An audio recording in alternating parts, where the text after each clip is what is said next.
पुण्याचं चर्चेत असणारं निलेश घायवळ प्रकरण. असं प्रकरण ज्यात रोज एका नेत्यावर गंभीर आरोप केले जात आहेत. या प्रकरणात निलेश घायवळ प्रकरणामध्ये जे दोषी लोक आहेत ते चंद्रकांत दादांच्या आजूबाजूला असतात असा आरोप धंगेकरांनी केलाय आणि प्रकरण आणखीनच चर्चेत आलं. नंतर समीर पाटीलने पत्रकार परिषद घेतली आणि धंगेकरांवर आरोप केले. आता याच समीर पाटलाविषयी रवींद्र धंगेकरांनी मोठा गौप्यस्फोट केलाय.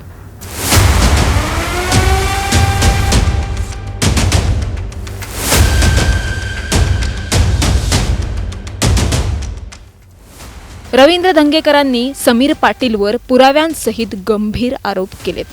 त्यांच्या विरोधात प्रेस घेणाऱ्या, त्यांच्यावर अब्रू नुकसानीचा दावा करणार असं म्हणणाऱ्या समीर पाटलाचा त्यांनी इतिहासच शोधून काढलाय आणि धक्कादायक माहिती देखील समोर आली आहे. मी शिवसेनेच्या महानगर प्रमुख पदावर जरी असलो तरी मी पहिला पुणेकर आहे.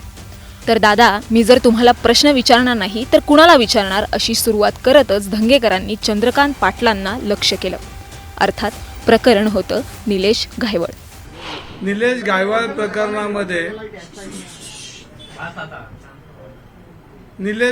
प्रकरणामध्ये जे दोषी लोक आहेत, जे आजूबाजूला सपोर्टिंगला आहेत आणि ज्याच्यामुळे वर्षानुवर्ष कोथरूड परिसरामध्ये गुन्हेगारी वाढते, याच्यावर आम्ही सगळे बोलत होतो.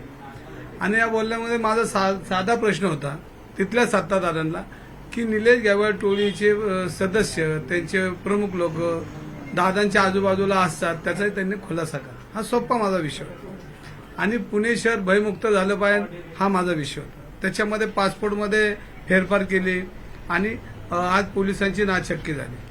आपण बघत असाल तर इंटरपोल सारख्या संस्थेला पोलिसांना विनंती करावी लागली की आम्हाला ह्याच्यामध्ये मदत करा.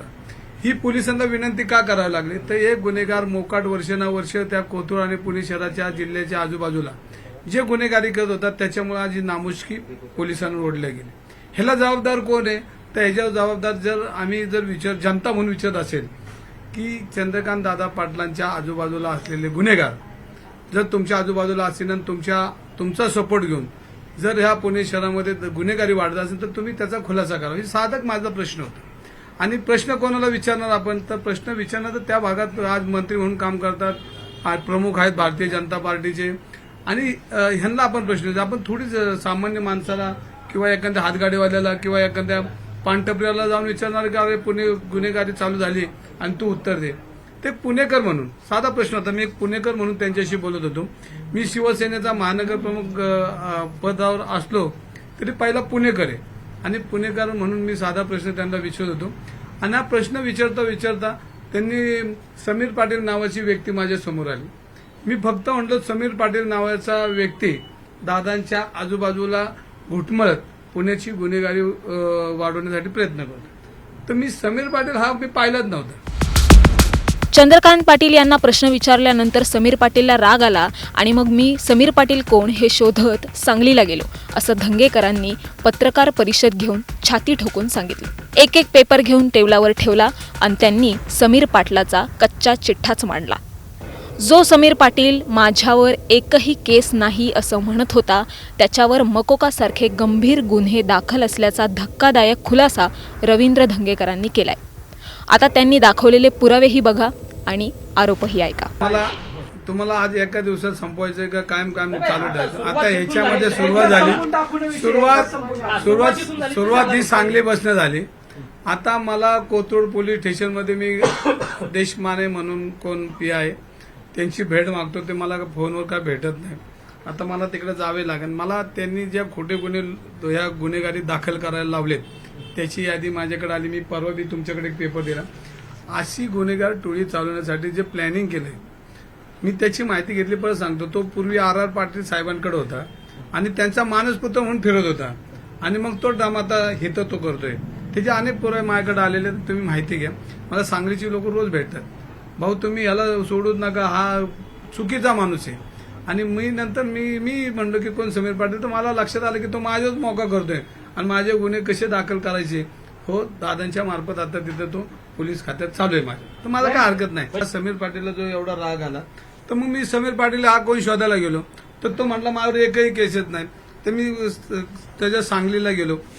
सांगलीला गेल्यानंतर त्या मोकासारखे त्याच्यावर कारवाई झालेले पेपर आहेत. त्यांनी चिटिंग केलेले पेपर आहेत, गुन्हे दाखल आहेत त्याच्यावर. हे पेपर तुमच्यासमोर मी ठेवतोय.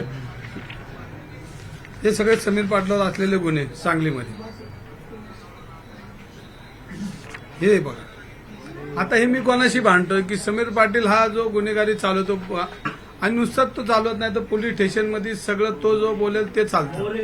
आणि अनेक पोलीस अधिकारी माझ्याशी बोलले आणि पोलीस अधिकाऱ्यांनी हे सांगितलं की ह्याच्यामध्ये समीर पाटील नावाचा व्यक्ती इथं ढवळाढवळ करतो, कोणावर गुन्हे दाखल करायचे, कोणावर केस करायचा.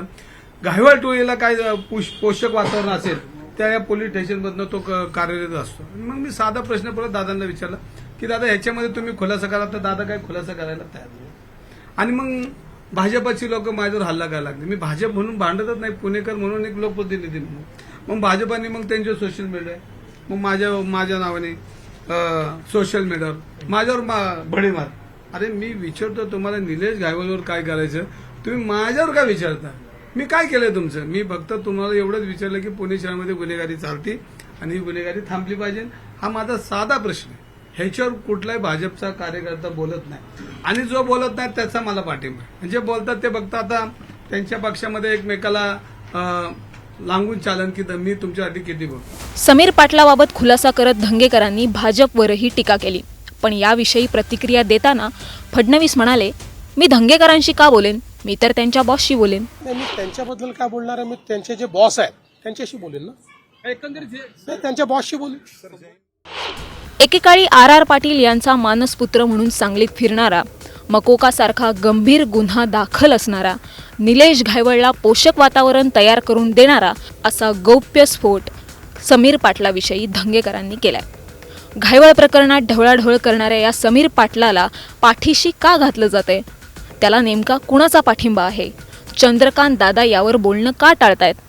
तुम्हाला याविषयी काय वाटतं? आम्हाला कमेंट करून नक्की सांगा आणि आमच्या यूट्यूब चॅनलला सबस्क्राईब करा आणि व्हिडिओ आवडल्यास लाईक करा.